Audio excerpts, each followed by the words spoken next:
So many different times in my life, I've played with broken or hurt things, broken foot, broken leg, broken hand, broken arm, broken sternum, broken collarbone. I could keep going if I just thought more about bones. Why, man? Because I loved it. I loved playing the game. I was passionate about it. One of the reasons I even get encouraged at seeing all of you here. Do you know why I get encouraged by that? Is because you could be anywhere doing a lot of different things, but you chose to be here. Some shows don't need a celebrity narrator to introduce the show, but this show does. In a world filled with endless opportunities, why would two men who have built 13 multi-million-dollar businesses altruistically invest 5 hours per day to teach you the best practice business systems and moves that you can use? Because they believe in you. And they have a lot of time on their hands. They started from the bottom, now they're here. It's the Thrive Time Show starring the former U.S. Small Business Administration's Entrepreneur of the Year, Clay Clark, and the entrepreneur trapped inside an optometrist's body, Dr. Robert Zillner. 2 men, 8 kids, co-created by 2 different women, 13 multi-million-dollar businesses. We started from the bottom, now we here.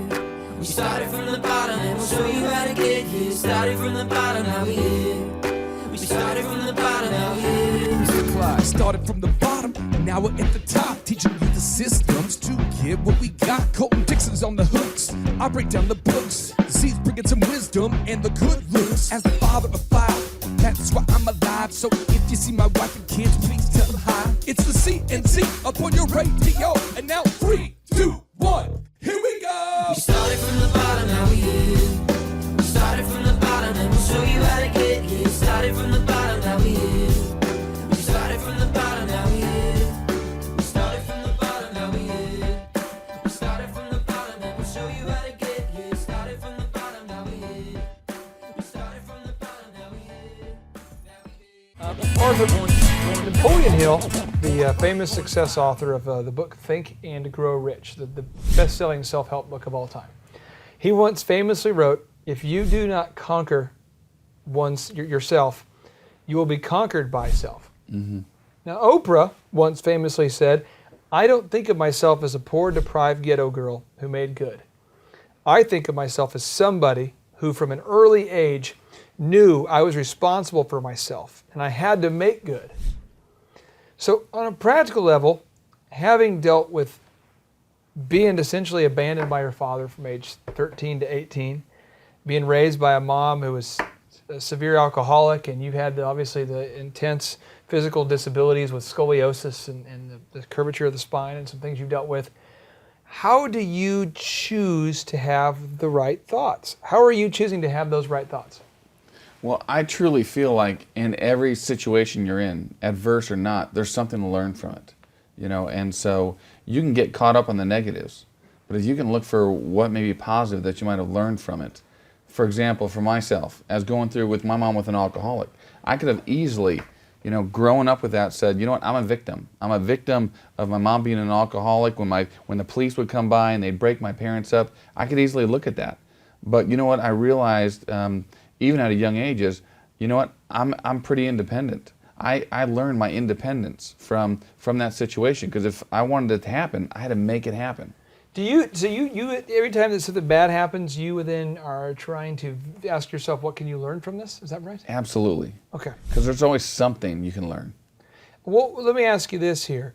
As far as for you, what action steps do you feel like that every entrepreneur can take in order to manage their thought life? Well, I think one of the things to do is I take a journal. And I write down every night, and I try to write down the positive things that have happened to me that day. It could be, some days it may be simple, some days you sit there and you're racking your brain.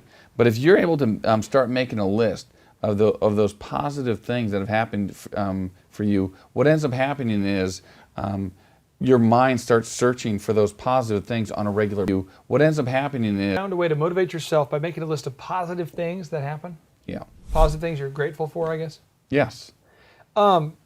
So that's one action step you can do to really manage your thought life. Why is it so important that you do manage your thought life?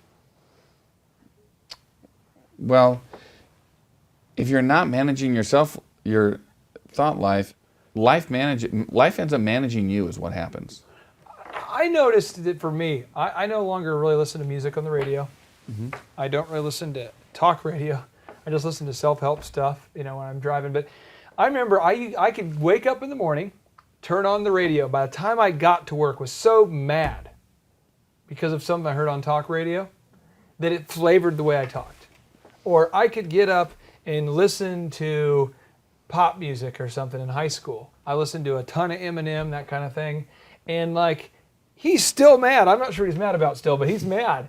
And you get yourself where you're in a mindset of negativity or you're upset about things. Right. And you can also watch a movie that's scary. And you can find yourself kind of around your house, almost afraid to turn the lights on. I know I've done that before. I'm like, oh, man. Absolutely. Your mind is like this. It's just like this. You can kind of trick it almost. Yeah, you absolutely can. And I've noticed the other way though. I've read success books. I've listened to positive self-help. I've spent time with people like you, and then I find myself being like, was that? And I almost mistake everything for a good thing, or I start thinking positive thoughts, or I come to work excited, and I totally think it's what you put in is what you get out, sort of thing. Absolutely. Is there any intention, things you do on a daily basis to keep your thought life in control? Like anything you listen to, anything you read, any quiet time you have, just what do you do on a daily basis from the time you wake up to maintain that positive? Yeah, I look at having quiet time. That's one of the things I do. And for me, it's time that I get to pray, because as a Christian, that's something that's important to me. And how long do you pray? It really depends on what's going on. There's times when I need to spend more time praying, maybe because of what's going on around me. Okay. But I think it's very important to have that built in to your schedule. I listen to the Bible every day, and it's very important for me. But I also, I like to listen to, if I'm not, there's sometimes for me, listening, I like a lot of self-help stuff, but then there's also times when I'm like, you know what, I just don't feel like listening to it self-help. I feel you. So I will put in soundtracks, from movies, positive movies that I love. Yeah. And so I will almost be driving down the road, having that thing blaring, and it could be something like Little Mermaid. I'm going to say that because I have 6 kids, and I am just singing along with Little Mermaid, going, kiss the girl, kiss the girl. Really? That's hot. Okay, so now, dress for the role you want to have. Napoleon Hill once famously. It's important that we dress for the role we want to have. Yep. Now, Napoleon Hill's the success author I mentioned earlier. He says the clothes you wear influence, thereby they form a part of your environment. Soiled by shabby clothes, they depress you and lower your self-confidence. While clean and modest and refined clothes give you a sort of inner feeling of courage that you can, that causes you to quicken your step as you walk. What? What's he talking about here? Well, first of all, I absolutely agree with him. And one of the things that I talk to my staff about all the time is you dress how you want to be addressed. Ooh, dress how you want to be addressed. Sick. Awesome. I like that. That's something I love to use with my team members. And especially when you're a young entrepreneur, there's going to be people that are going to look at you and say, this guy is young, he doesn't know what he's doing. And so, there is a way to combat that. You need to take a look at how you're dressing. There's a book out there called Dressing for Success, yep. And I read that at a young age, and I went out and I charged out my credit cards, bought a whole new wardrobe. I walked in there, and the guy walked up to me with a tape and said, "All right, let's start this." I said, "Match me everything," because I'm horrible at matching. My wife says I'm the only guy that can clash a white shirt to a tie, no matter what what it is. So he matched me up a whole bunch of clothes, and literally the next day when I got dressed, I felt good about myself. I was walking going, I can take on the world. Just look at myself. I love the way That's that right. I look when I look at myself. Yeah. Pretty much. Now, let me ask you this here. How did you used to dress as a young entrepreneur or a young guy? I mean, what were you dressing like back in the day? Back in old school. You mean like before I was an entrepreneur? Before you read that book, how were you dressing? Well, Chick-fil-A standards were we were supposed to wear a shirt and tie, and I wore a shirt and tie. But the shirt and ties I wore, to be honest, I would go to Walmart and I would buy 3 shirts for $10 or whatever it may be, and a tie. This was back in the in the early '90s. Old school. Yeah, and that's what I would wear. But yet the reality is, once you wash that shirt 2 or 3 times, it starts getting a little bit tight around the neck, and I wouldn't have it pressed, and so I would look at my sleeves and it kind of looked all wrinkly and it was kind of short, like this, and it was and I thought that was okay because I was never taught anything different. So then once I read that book, I learned differently. Dry cleaners have saved my life. Absolutely. Do you go to dry cleaners? No, I haven't picked it up. God, I used to just try to iron and I burn more clothes. Yeah, I'm just burning making toasted shirts. Now, how did your shabby appearance back in the day, the appearance where you weren't dressing that great, how did that affect the opinions of others? I think a lot of times they wouldn't take me seriously, or they would think that maybe this young kid doesn't know what he's talking about. I mean, I don't think they were actually thinking because he can't dress right, but it was more like Napoleon Hill said, it's part of your environment, it's part of Arthur Greeno as a whole. That's kind of the appearance. Back in the day, we had a dude who used to work for us who just smelled funky, where you'd talk to him and you just, I don't think he was into the breath mint thing, he was into the whole shower thing, and I know he's a good dude. And I remember pulling him aside and I said, hey, I love you, right? And he was like, yeah. I said, well, you smell so bad that I can't even sometimes talk to you. But I love you, right? And he's like, yeah. And I remember giving him some money to get nice clothes. And I remember just watching him be different. I remember another young man that used to have big, massive cornrows.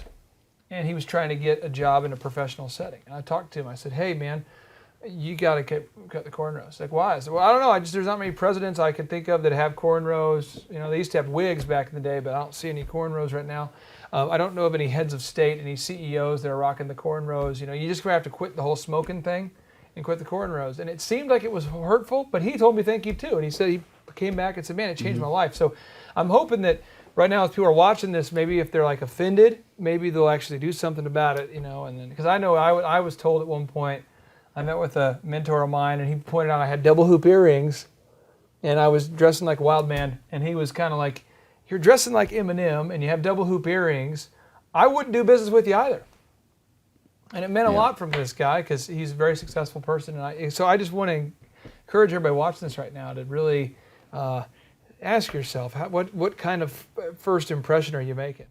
Now, in your mind, how important is it for the entrepreneurs to dress for the job they want to have and not just the job they do have? Oh, it's absolutely, it's important. If you see a young man who wears a suit, white collar every day, and you don't ask him to, what do you think? If he does it not just one day, but he does it every day, right? How do you start to think about that person differently as an owner? Well, I would think that this person has ambition, he has drive, he cares about what other people think, and that he knows what he's doing. And if he matches real good, I'm impressed. What about for the guy who has that only God can judge me tattoo on his neck? Or the guy who's contemplating, he's watching right now and he's like, as soon as I finish watching this, I'm going to get a tattoo right on my neck because only God can judge me. Or for the guy who's going through that only God can judge me portion of their life. Yeah. Then I think, what advice would you have for them? For one, then you need to go to work for a place that isn't that venue. We at my restaurant, we get all kinds of people that come in and apply, and sometimes they'll come in. It looks like a tackle box exploded in their face, and they got just things hanging all over, and their hair is purple and green. And we have to sit down and say, this isn't the venue for you. They need to know that. A lot of young entrepreneurs. I sat down with a guy. I'm not exaggerating, and he was an owner of a restaurant, and he was the owner of the restaurant. And he came down to sit down with me, and he had he was in every time we'd meet, he'd come in shorts, and he would come in this tie-dye shirt, and it was dirty, and he had long hair. But he's his own boss. And he was his own boss. And what he came to me is my business is not growing. I don't know what to do. And so would you work for you? Yeah, that's one of the discussions I had with him was, you have to dress like an owner. I mean, people are going to, if you want people to take you seriously when you're dealing with things or when you're trying to get them to have you cater or do other things, you can't be dressed like a blowback from the 80s. So if I'm dressed right now, I'm coming in with a tie-dye, outfit. It's like, for some reason, it's like a super tight tie-dye. It's soiled in dirt. I got the multiple, earring tattoo thing going on there, looking a little crazy. What are you going to say to me right now? What advice could you give me? Well, first of all, it depends on what job you're asking for. If I'm trying to become the boss of a company someday, I'm an entrepreneur. I'm going to become an entrepreneur. You're an entrepreneur and you're coming to sit down with me and you say, what's the first thing you're going to say to me? I'm going to say, why don't you come back when you take my time seriously? Ooh. Okay, but that's what you're going to say, and hopefully that person can learn from that. Absolutely. Now, I won't be mean. I'll just sit down and say the expectations are that you're extending yourself to this person and saying, I respect you enough to dress up for you. One of the things I remember in high school was that their guidance counselors like, now everyone dresses different. Everyone is just different. Everyone, different cultures, different values. Some people have the tattoos, some people don't. And we just need to respect everyone's diversity because, we can't judge people. And I remember as soon as she finished talking, we'd be like, look at that dude, that's crazy. And people, that's what they do, they form impressions. And I think that's important that we as people should not try to prejudge others. We should not try to label people. Yeah. We should not try to but whether we do or not, the world does. And we got to be very cognitively aware of that, I think. Well, and the reality is, and I use this illustration with my kids sometimes as we're having discussions, is if you're walking down the street and it's dark, and there's someone walking towards you and they have a hoodie on and you can see the tattoos and stuff as they're walking, and then you see somebody walking down in a suit or a shirt with a nice shirt with a tie, which one are you going to be more nervous about? It may be that the guy with the shirt and tie is the one that's going to, stab you, but We wouldn't assume that. But you probably wouldn't assume that, and so it's important. Once upon a time, I worked at Target and Applebee's, and I worked at call centers where we sold gas rebates, which I'm sure weren't even real. And I know that you grew up without money. So from a practical level, where can I get some nice clothes if I can't afford it? Well, if you're really thrifty, and believe it or not, I still, the other day, my sons and I went to the thrift store. Boom. We went to the thrift store because, frankly, my kids are growing so fast that there's no point in spending $200 on a suit that they're going to outgrow in 4 months. Yeah. So we said, let's go there and take a look. And I was impressed with some of the stuff they had. You have to be picky, but it's kind of one of those that, what's your goal? There's a business called eitrlounge.com. Elephant in the room. It's eitrlounge.com. One of the owners there, one of the managers there. These guys are probably the most fashionably dressed guys I know. Yeah, they are. And they've won awards for their fashion. They get written about in the newspapers all the time for their fashion and style tips. They go thrift store shopping to find their stuff. So I don't think it's about cost. It's about looking like the boss. That's right. Now, how big a first impression can a new employee make on you if they're dressed sharp when you first meet? Oh, a tremendous amount. For one, it tells me that they value their job. Okay. Now, reprogramming the mind. We were talking about how to reprogram that thing, how to really program your mind. Every entrepreneur can decide to have the poverty mentality or the prosperity mentality. Many entrepreneurs who come from nothing battle this poverty mentality in their minds all the time. I know I did. Can you describe for me what the poverty mentality is from your perspective? I think the poverty mentality is one that there's only a certain amount of things. There's been studies that have shown that there's enough food in the world to feed every single person, but yet you see on TV all these people that aren't eating, and so it's I have people come to me, friends or whatever, and they say, you know what, You're eating too much. Save some for the kids. well, no, they don't say that to me. Okay. But That's what they say to me. What I have people that come to me and they'll say that there's no good guys left in the world.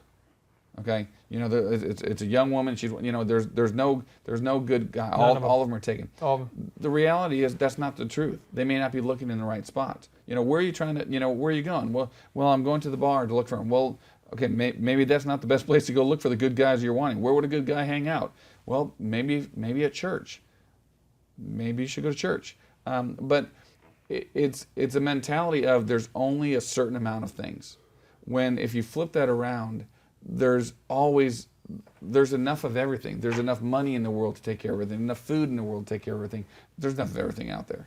So at some point in your life, you had to make that switch from the victim to the victor. Correct. From the poverty to the prosperity mentality. Mm-hmm. When did you do that? Well, when that really happened was when I went off to college. When I was in high school, I started making the baby steps. I started surrounding myself with better people and started kind of seeing things from a different view. But when I was in college, it really became, when you have no money and you're trying to put yourself through school and working 3 jobs, and you really get to the mindset of can I do this? And then you have to start figuring out a way to make it happen. And we would do all kinds of crazy things for me, I did all kinds of crazy things to stay in my school. Such as? Well, for example, when I was going to college, I worked 3 jobs and I would give plasma. And so I would work 40 hours a week at Chick-fil-A as much as I could. Then I would work at a gas station 2 nights a week. And then I would, on Sundays, I would work, there was a church, and I would work at the church and do stuff for them. And then when I was trying to study, I would go give plasma because it took a couple hours to give plasma. And so I would study while I was giving plasma, and I would use that money to gas my $200 car. You were practically, like having 2 jobs, plasma while reading. Pretty much, yeah. Is that a success tip you'd like to encourage the thrivers out there to maybe give some plasma?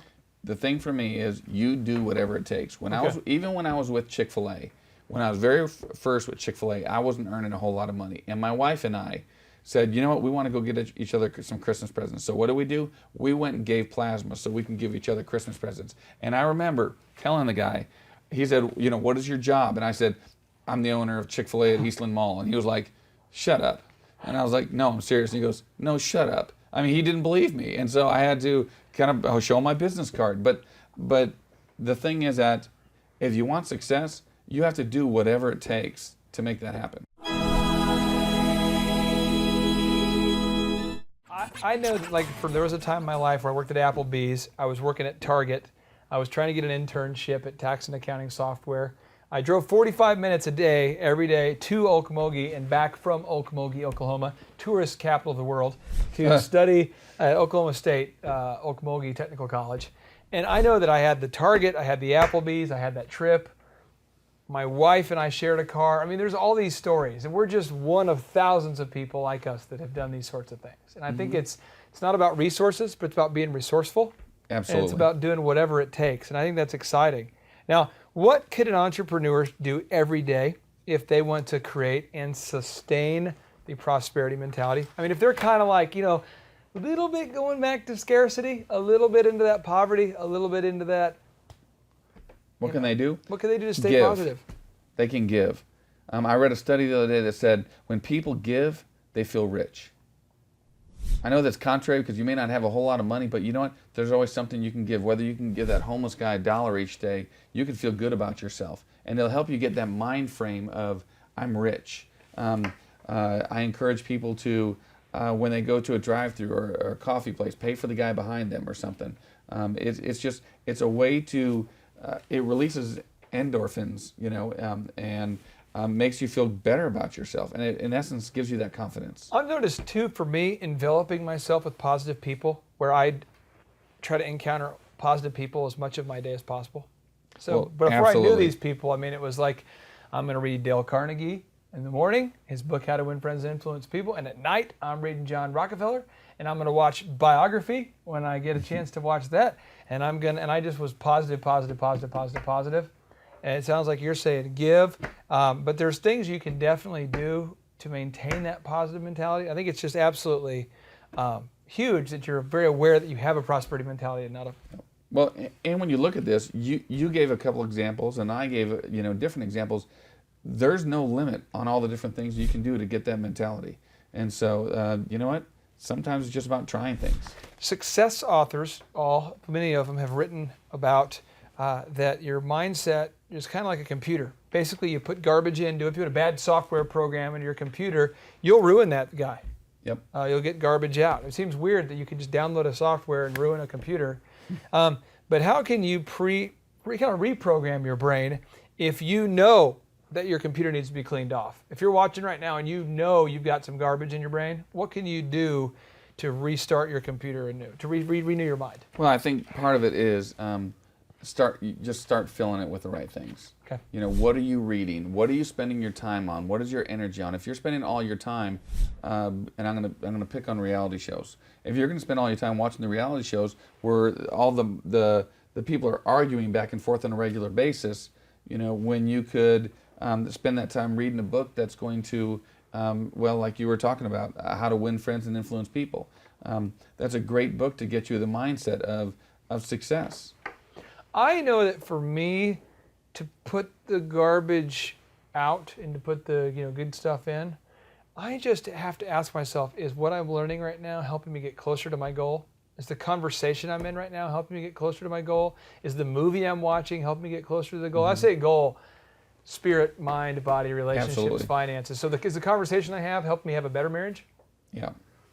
Is the conversation I'm having right now helping me become a better friend? Is the conversation I have helping me? And if the answer is no, I try to peace out. I try to get out of there. Try to change what I'm doing. Right. And I think it's important that we do that. Now, the power of words. It doesn't matter what study you read or what success magazine that you get the tip out of. Every entrepreneur that I know is very aware of the power of words. As an entrepreneur, whether you say negative words or positive words can affect you. Absolutely. How is that? Why is that? It's you know, I one quote I love is, people don't care how much you know until they know how much you care. You know, and when you're speaking positive words into their life, it doesn't just edify them, but it also edifies ourselves. You know, I know that it's a self-talk that we tell ourselves. If we're doing it used to be when I mess something up, I'd be like, man, you're such an idiot. And sometimes I still feel that way, but yet, you know, you kind of have to change your mindset on where you're putting your energy. You know, it's not that I'm an idiot; it's that I'm looking for, you know what, I made a mistake. Okay, what can I learn from it? And that's constantly what I'm looking for. So you've discovered what you're constantly looking for. You're looking for positive words that are going to help you really. Absolutely. Okay. And the people that also don't use positive words, they suck the life right out of the room. As soon as I said that, one of you guys that's out there, you guys thought of someone in your life that sucks the air out of the room. I've noticed that there's people that will walk into a room at a doctor's office or in an elevator or at your home, and they can just take that room down. Absolutely. How are you doing? Oh man, things are getting bad, things are getting worse. And here's one challenge I'd have for every entrepreneur watching this, is do you talk about the future in positive terms, or do you talk about the past only in positive terms? So it's like, well, the good old days. Do you believe that every year can be better than the next, better than the last? Absolutely. Or do you believe that last year was the best it's ever going to be? Absolutely. And I think those are some things you can ask yourself. Now, how can saying a positive or negative words affect your decision to hire or promote somebody? So you have a guy who says negative words on the floor or says positive Correct. words on the floor. How does that affect your determination as to who you should promote or hire? Well, for one, as a leader, it's your job to inspire people. That's part of what your job is. I mean, John Maxwell says the definition of a leader is influence, period. Mm-hmm. Okay? Unfortunately, you got stinky leaders who are going to tear your team down, and you need positive leaders. And so, for me, if I see somebody using those positive words and encouraging people, for one, they're going to get their job done faster, they're going to get it done better, they're going to get it done and have better results. Have you ever promoted somebody, like two people are the same, quality-wise, in terms of their actual ability to do the job, but one person is positive and another person's negative? Yep. You have promoted people for being positive. Oh, absolutely, absolutely. Because, frankly, they're the ones that step up. How can positive or negative words affect your ability to raise capital? If I'm an entrepreneur right now and I want to raise capital for my business to start it or grow it, how can negative or positive words affect that? Well, when you're positive and you're thinking those things, whether you're standing in your mirror and going, you're good looking, and I say this kind of joking or whatever, but yet, you know, that you're saying those positive things. When you walk into that meeting for capital, you're more confident about what you're doing. You know, if that person walks in there and they've already shot themselves down before they even got out of the car, they're going to walk in there and everybody kind of puts off an energy. You know how somebody walks into the room and you're like, that guy's got it together. Yeah.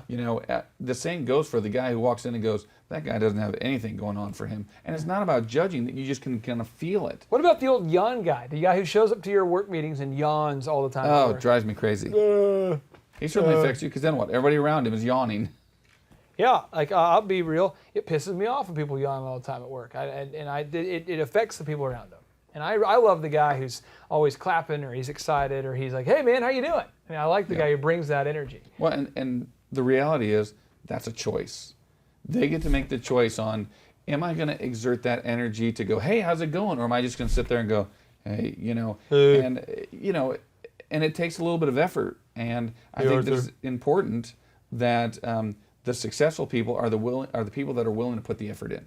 I've noticed that a lot of times with you, I've seen you do some huge events. I remember about 2 years ago, maybe a year and a half ago, you did your first hamster ball race. Yes. Where you bought all these massive hamster balls, they're about 6 feet tall? 9 feet tall. 9 feet tall. You shipped them in from China? I did. And you shipped them in crates. They show up here, and then people can race inside these hamster balls to raise money for charity. Yeah. And I saw you when you'd probably been up all night the night before. I saw you. It was cold. It was cold. You'd been up late, and I know that you decided to be positive. Yeah. I said, "How are you doing, brother?" And you're like, "Great. Things are taking off." I mean, but could you imagine if when the media interviewed you, because the media, they put the cameras right on you that day. Yeah. And they said, "How are you?" You're like, "Well, I've been up all night. I just hope I make it through it." I mean, it's not a story. It's not something people are excited about. That's right. And you chose to speak those positive words. Right. And that's why that event was successful. Now, what action steps should an entrepreneur take in order to begin saying positive words over their life, over their business, and over everything they do? Right. Well, one is who again, you had mentioned this earlier, who are you surrounding yourself with? It's super important that you're surrounding yourself with those positive people. A group of friends and I get together and we talk. We call it the Redwood Forest. It's basically, if you look at a target, who are you surrounding yourself with? If you have somebody that's putting negative energy in you, you may need to move into the outer parts of the target. The outer rim of the Red Forest. Absolutely. Okay. And so you need to move those people in that are going to energize you and get you excited. One of the things about entrepreneurs is when they get together, they get excited. When we get here as a group and we're hashing out boring things, we still always leave energized because like, oh yeah, that's awesome, okay, and we walk away and we're ready to take on the world. I think it's so important that you become that energy guy. If you're a guy right now, like I know I took algebra multiple times. I wasn't good in Spanish. I didn't do that well in school. But if you can come into a business and you can bring the energy, I mean, if you hired a guy right now for whatever the starting rate at Chick-fil-A is, and he is the energy guy, and he just does a great job, and he says, "My pleasure. Thanks for coming to Chick-fil-A. My pleasure." And he says it with enthusiasm, and he greets guests with enthusiasm. He greets his teammates with enthusiasm. You almost won't be able to keep from promoting him at some point. Absolutely. And one of the reasons why, and I mentioned this just a few minutes ago, is that it's because he's going to do that and others are not going to do it. So what's he going to do? He's going to influence those others. Definition of influence is leadership. So he's stepping into a leadership role, even though he may not be able to count money to save his life.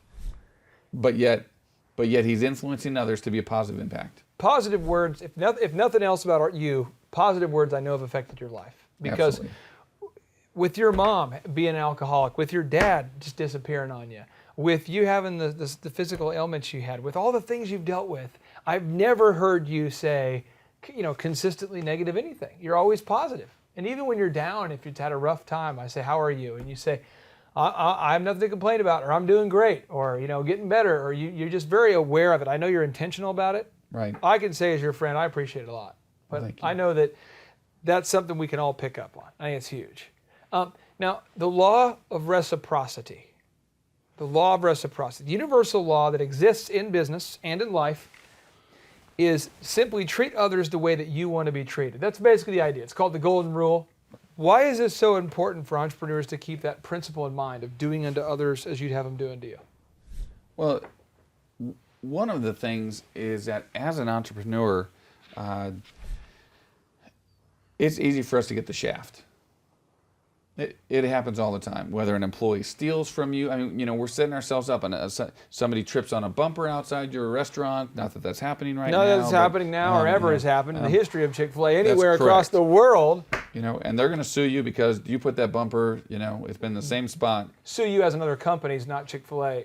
Correct. If that was the case. Yeah. So, but when it's all said and done, you get to decide on what you're going to do. And the thing is that I don't want to be treated that way.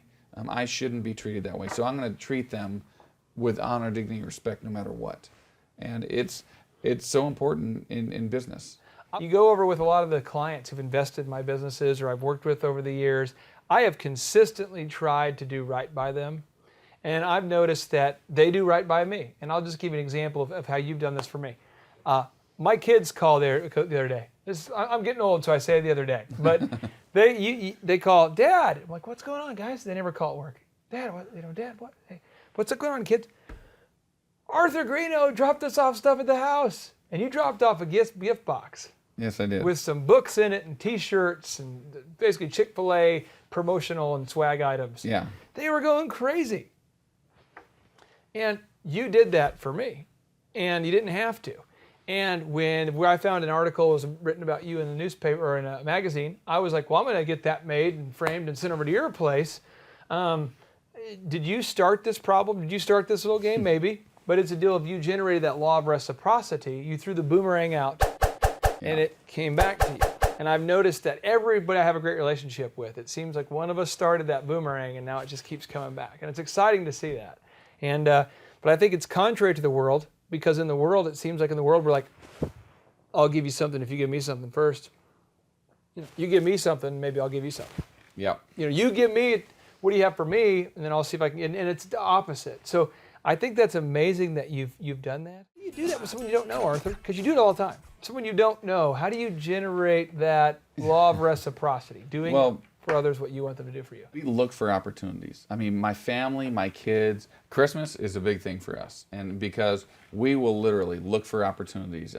We've done a lot of crazy things for people over the years, but we will listen. And this was kind of a joke, but it kind of wasn't. So a friend of mine and I were having a discussion. We were talking about some hot dogs from Quick Trip. Love Quick Trip hot dogs. We're not getting paid for this, by the way, but I love them. And I was talking about it, and he didn't. It's unbiased. We love it. Yeah, and he had told me he had never had a Quick Trip hot dog. So while we're sitting there at this meeting, this luncheon meeting, I texted a friend of mine that was there. Actually, I was at Oral Roberts University on the campus there, and I said, hey, I need 3 Quick Trip hot dogs. Quick Trip hot dogs. Yeah, as fast as you can. And sure enough, it shows up. And so I had somebody on campus that I had a relationship with for that. And then when they came in, I knew the caterer, and I said, hey, I need a plate and a lid. And so they got a plate and lid. We put these hot dogs on it and brought it out and slid it to him. So he literally has a plate of steak and mashed potatoes and everything here and 3 Quick Trip hot dogs. They pulled it off, and he just laughed hysterically about it. Of course, we made him eat them. But the thing was that he'll never forget that. You don't wait for someone to ask you, hey, please do something Correct. nice for me so that I can, you don't wait, you initiate. That's right. I will say this too. A lot of people watching this right now are saying, nobody invites me to parties. Nobody invites me to parties. And I will tell you this. You're one of the most generous people I know in terms of inviting people to activities and events. And you do that all the time. I think it's neat because in my life, I get invited to a lot of things. And a lot of things we can't go to, a lot of things we can go to, but I always try to be an inviter. I'm always like, hey, Arthur, could you come to this Festivus party? Could you come to this birthday party? Could you come? And a lot of times you can't, a lot of times you can. But you're never going to be invited unless you're invitor. That's right. I actually speak to a lot of people come to me and say, how do you have so many friends? I had a guy from the corporate office one time show up, and I said, hey, me and some guys are going to go out tonight. And he meets us at the restaurant, and there's 19 of us. And he goes, are these your friends? And I was like, yeah. And he goes, are they all your friends? And I was like, yeah, they're all my friends. Except for Greg and Daryl. Yeah, didn't like them. Are these your friends? And he goes, that's just crazy. You guys are going to see a movie and you have 19. I said, because when we're going to see a movie, we're going to invite everyone we know, because guess what? We have this habit as humans. We get locked into our lives and we just sit at home. And so if I can invite them to come out and I can do something that will make a difference in their day, then I've done my job. I agree with that. And it doesn't hurt me any to invite them. It's kind of like liking somebody on Facebook. It doesn't hurt you to like every single person, even if you don't like what they're saying. I'm not saying to do that. And start liking my post, by the way. Get up on the Facebook and like Arthur Greeno. There you go.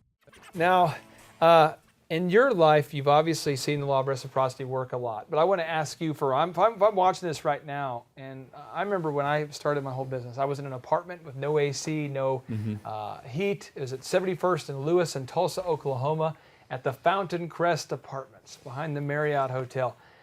If I'm in that situation, I have very little money, very little time, because I'm trying to start a business. I don't have a lot of money. How can I start to generate the law of reciprocity in my life if I don't have a lot of money or a lot of time? Well, I think look for those simple things. I mean, it could be as simple as a phone call. You know, I actually read a study that was talking about how a certain percentage of rich people call people on their birthdays when people that aren't rich, they don't make that effort. God. You know, it really doesn't take much time to pick up the phone and say, you know, happy birthday, or a text message, happy birthday. Simple things that don't take a whole lot of time, but yet that person cares about me. They're feeling it. Absolutely. I guess the final capstone thought I want to share is that the circle of the social circle, if you say over here, there's a social circle of NBA Hall of Fame players, of former athletes and professionals and all that. And then over here is a social circle of successful entrepreneurs. And over here is a success circle of maybe pastors and leaders. And over here is one of attorneys. And here's a one of... I have noticed that in my life, I have to jump into that circle and say, hey. And I just know that this week, you and I have been working on this project together, but we finally got, David Robinson, the NBA great Hall of Famer, to finally, we're in that circle now. And I can tell you, for everybody watching this, it is uncomfortable. It's tough when you fly out to San Antonio, and part of you is like, I hope he likes me. I mean, I'm pretty pale. I'm pretty... I don't know. I mean, he's probably intimidated by my basketball skills. You think? Probably, yeah. No, but I'm just thinking like it's probably, maybe he won't like me. Maybe we don't have a lot in common. Maybe we don't. So what I did to generate the law of reciprocity with David is I read his biography. I read every article I could, and I went there and I just decided I'm going to generate conversational generosity. I'm just going to ask him questions about his life and his brother Chuck, who's a pastor, and music and things he's into, so that it would generate a conversation. Absolutely. So even if you don't have money or time, conversational generosity can work. Absolutely. Are you asking people questions about their life? Absolutely. And the fact that you took the time out to find out what's going on in their lives. You're finding out what they care about. He loved it, and I can tell that he did. And I was just like, what do you offer the guy? So we showed up, we bought him a Navy basketball jersey, or Navy baseball jersey from the Navy baseball team, because I knew he played baseball as a kid and I figured he didn't have one. So it's the Navy baseball jersey with, on the back it says Thrive 15 with the number 50 on it. How large did you have to make that? I didn't get it big enough. He looked at it and it was like, is this like a little boy shirt? I mean, it was like it was too small. And he's 7'2". He might be 7'3". I mean, this guy is massive. And then I got him number 2 reeds, because I knew he played the saxophone. So I got him tenor and alto reeds. We got him, as a team, we got him a lot of these neat little items so that he could go, these guys care. Because what do you buy a 7-foot multimillionaire Hall of Fame player? That's right. So I think it's important that no matter where we are, whether it's conversational generosity, whether it's a gift, whether it's whatever we're doing, we can do something right now to generate that. Well, and some of the guys watching this may be scared of what happens if I jump in there and they don't like me. And what I tell a lot of people is, like when people come to me and say, Arthur, can you sit down and give me some of your time? And they're trying to jump into my circle. I kind of explain to them, what did you think that I was thinking? Because for me, I wasn't thinking anything wrong with them at all. I was like, not a problem. I'll be happy to share with you. Yeah. And so I got to kind of think, well, if I'm thinking that when people try to jump into my circle, those guys probably aren't thinking anything either. So let's go ahead, so I'm going to do it. And you know what? If they don't like me, I've done what I can. So now I'll just go drown myself. No, whatever it may be. Well, if a final recap, as always, make sure you don't drown yourself. I think that's something we could all... Absolutely. That would be bad. Awesome. That'd be bad. It'd be harder to get enough points to win the Thrive Prize if you're drowning. That's right. Okay. Hey, thank you for your time. My pleasure. Appreciate Thank it. you. JT, do you know what time it is? 4:10. It's Tebow time in Tulsa, Jerusalem, baby. Tim Tebow is coming to Tulsa, Oklahoma.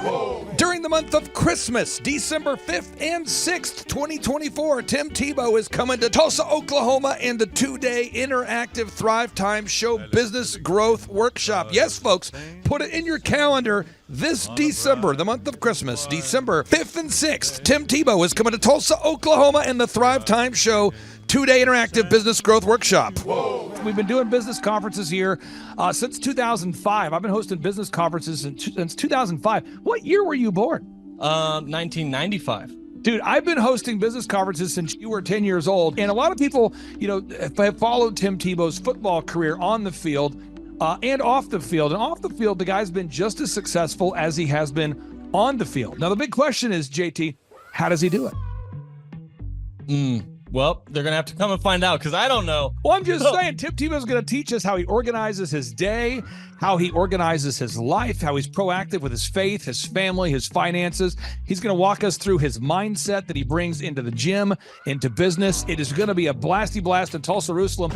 Folks, I'm telling you, if you want to learn branding, you want to learn marketing, you want to learn search engine optimization, you want to learn social media marketing, that's what we teach at the Thrive Time Show 2-day interactive workshop. If you want to learn accounting, you want to learn sales systems, you want to learn how to build a linear workflow, you want to learn how to franchise your business, that is what we teach at the 2-day interactive Thrive Time Show business workshop. Over the years, we've had the opportunity to feature Michael Levine, the PR consultant of choice for Nike, for Prince, for Michael Jackson. We've had the top PR consultant in the history of the planet has spoken at the Thrive Time Show workshops. We've had Jill Donovan, the founder of RusticCuff.com, a company that creates apparel worn by celebrities all throughout the world. Jill Donovan, the founder of RusticCuff.com, has spoken at the 2-day interactive Thrive Time Show business workshops. We've had the man who's responsible for turning around Harley Davidson, a man by the name of Ken Schmidt. He has spoken at the Thrive Time Show 2-day interactive business workshops. Folks, I'm telling you, these events are going to teach you what you need to know to start and grow a successful business. And the way we price the events, the way we do these events, is you can pay $250 for a ticket or whatever price that you can afford. What? Yes, we've designed these events to be affordable for you, and we want to see you live and in person at the 2-day interactive December 5th and 6th Thrive Time Show Business Workshop. Everything that you need to succeed will be taught at the 2-day interactive Thrive Time Show Business Workshop, December 5th and 6th in Tulsa, Oklahoma. And the way we do these events is we teach for 30 minutes, and then we open it up for a question and answer session so that wonderful people like you can have your questions answered. Yes, we teach for 30 minutes, and then we open it up for a 15-minute question and answer session. It's interactive. It's 2 days. It's in Tulsa, Oklahoma. We've been doing these events since 2005, and I'm telling you, folks, it's going to blow your mind. Yes, ladies and gentlemen, the Thrive Time Show 2-day interactive business workshop is America's highest rated and most reviewed business workshop. See the thousands of video testimonials from real people just like you who've been able to build multi-million-dollar companies. Watch those testimonials today at thrivetimeshow.com. Simply by clicking on the testimonials button right there at thrivetimeshow.com, you're going to see thousands of people just like you who've been able to go from just surviving to thriving. Whoa. Each and every day, we're going to add more and more speakers to this all-star lineup, but I encourage everybody out there today, get those tickets today. Go to thrivetimeshow.com. Again, that's thrivetimeshow.com. And some people might be saying, well, how do I do it? What do I do? How does it work? You just go to thrivetimeshow.com. Let's go there now. We're feeling the flow. We're going to thrivetimeshow.com. Again, you just go to thrivetimeshow.com. You click on the business conferences button, and you click on the request tickets button right there. The way I do our conferences is we tell people it's $250 to get a ticket. Yep. Or whatever price that you can afford. And the reason why I do that is I grew up without money. JT, you're in the process of building a super successful company. Did you start out with $1 million in the bank account? No, I did not. Nope, did not get any loans, nothing like that. Did not get an inheritance from parents or anything like that. I had to work for it, and I'm super grateful. I came to a business conference. That's actually how I met you, met Peter Taunton. I met all these people. So if you're out there today and you want to come to our workshop, again, you just got to go to thrivetimeshow.com. You might say, well, who's speaking? We already covered that. You might say, where's it going to be? It's going to be in Tulsa, Jerusalem, Oklahoma. And someone says, Tulsa, Jerusalem. I'm really trying to rebrand Tulsa as Tulsa Jerusalem, sort of like the Jerusalem of America. But if you type in Thrive Time Show and Jinx, you can get a sneak peek or a look at our office facility. This is what it looks like. This is where you're headed. It's going to be a blasty blast. You can look inside, see the facility. We're going to have hundreds of entrepreneurs here. It is going to be packed. Now, for this particular event, folks, the seating is always limited because my facility isn't a limitless convention center. You're coming to my actual home office, and so it's going to be packed. Who? You're going to come. Who? You? I'm talking to you. You can just get your tickets right now at thrivetimeshow.com. And again, you can name your price. We tell people it's $250 or whatever price you can afford. And we do have some select VIP tickets, which gives you an access to meet some of the speakers and those sorts of things. And those tickets are $500. It's a 2-day interactive business workshop, over 20 hours of business training. We're going to give you a copy of my newest book, The Millionaire's Guide to Becoming Sustainably Rich. You're going to leave with a workbook. You're going to leave with everything you need to know to start and grow a super successful company. It's practical, it's actionable, and it's Tebow time right here in Tulsa, Jerusalem. Get those tickets today at thrivetimeshow.com. Again, that's thrivetimeshow.com. Hello, I'm Michael Levine, and I'm talking to you right now from the center of Hollywood, California, where I have represented over the last 35 years 58 Academy Award winners, 34 Grammy Award winners, 43 New York Times bestsellers. I've represented a lot of major stars, and I've worked with a lot of major companies. And I think I've learned a few things about what makes them work and what makes them not work. Now, why would a man living in Hollywood, California, in the beautiful sunny weather of LA, come to Tulsa? Because last year I did it, and it was damn exciting. Clay Clark has put together an exceptional presentation, really life-changing, and I'm looking forward to seeing you then. I'm Michael Levine. I'll see you in Tulsa. Thrive Time Show 2-day interactive business workshops are the world's highest rated and most reviewed business workshops because we teach you what you need to know to grow. You can learn the proven 13-point business systems that Dr. Zellner and I have used over and over to start and grow successful companies. I mean, we get into the specific steps on what you need to do to optimize your website. We're going to teach you how to fix your conversion rate. We're going to teach you how to do a social media marketing campaign that works. How do you raise capital? How do you get a small business loan? We teach you everything you need to know here during a 2-day, 15-hour workshop. It's all here for you. You work every day in your business, but for 2 days you can escape and work on your business and build these proven systems so now you can have a successful company that will produce both the time freedom and the financial freedom that you deserve. You're going to leave energized, motivated, but you're also going to leave empowered. The reason why I've built these workshops is because as an entrepreneur, I always wish that I had this. And because there wasn't anything like this, I would go to these motivational seminars, no money down, real estate, Ponzi scheme, get motivated seminars, and they would never teach me anything. It was like you went there and you paid for the big chocolate Easter bunny, but inside of it, it was a hollow nothingness. And I wanted the knowledge, and they're like, oh, but we'll teach you the knowledge after our next workshop.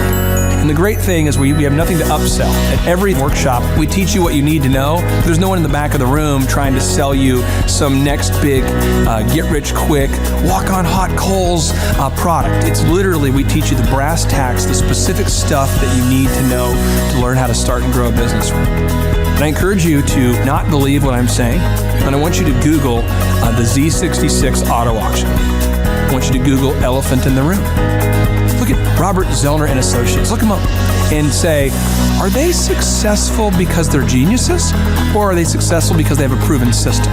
When you do that research, you will discover that the same systems that we use in our own business can be used in your business. Come to Tulsa, book a ticket, and I guarantee you it's going to be the best business workshop ever, and we'll even give you your money back if you don't love it. We've built this facility for you, and we're excited to see you. And now you may be thinking, what does it actually cost to attend an in-person 2-day interactive Thrive Time Show business workshop? Well, good news. The tickets are $250 or whatever price that you can afford. What? Yes, they're $250 or whatever price you can afford. I grew up without money, and I know what it's like to live without money. So if you're out there today and you want to attend our in-person 2-day interactive business workshop, all you got to do is go to thrivetimeshow.com to request those tickets. And if you can't afford $250, we have scholarship pricing available to make it affordable for you. I learned at the Academy, Kings Point in New York. Acta non verba. Watch what a person does, not what they say. Good morning, good morning, good morning. Robert Kiyosaki, the Rich Dad Radio Show. Today I'm broadcasting from Phoenix, Arizona, not Scottsdale, Arizona. They're close, but they're completely different worlds. And we have a special guest today. Definition of intelligence is if you agree with me, you're intelligent. And so this gentleman is very intelligent. I've done his show before also, but very seldom do you find somebody who lines up on all counts. And it's a Mr. Clay Clark. He's a friend of a good friend, Eric Trump. But we're also talking about money, bricks, and how screwed up the world can get in a few and a half hour. So Clay Clark is a very intelligent man, and there's so many ways we could take this thing. But I thought, since you and Eric are close, Trump, what were you saying about what Trump can't, what Donald, who's my age, and I can say or cannot say? Well, I have to, first of all, I have to honor you, sir. I want to show you what I did to one of your books here. There's a guy by the name of Jeremy Thorne, who was my boss at the time. I was 19 years old, working at Faith Highway. I had a job at Applebee's, Target, and DirecTV. And he said, "Have you read this book, Rich Dad, Poor Dad?" And I said, "No." And my father, may he rest in peace, he didn't know these financial principles. So I started reading all of your books and really devouring your books. And I went from being an employee to self-employed, to the business owner, to the investor. And I owe a lot of that to you. And I just wanted to take a moment to tell you, thank you so much for allowing me to achieve success. And then I'll tell you all about Eric Trump. But I just want to tell you, thank you, sir, for changing my life. But not only that, Clay, thank you, but you become an influencer. More than anything else, you've evolved into an influencer where your word has more and more power. So that's why I congratulate you on becoming. Because as you know, there's a lot of fake influencers out there, too, or bad influencers. Yeah. So anyway, I'm glad you and I agree so much, and thanks for reading my books. Yeah. That's the greatest thrill for me today.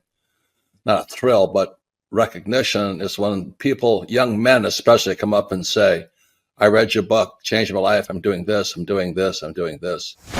I learned at the Academy, Kings Point in New York. Acta non verba. Watch what a person does, not what they say. Whoa.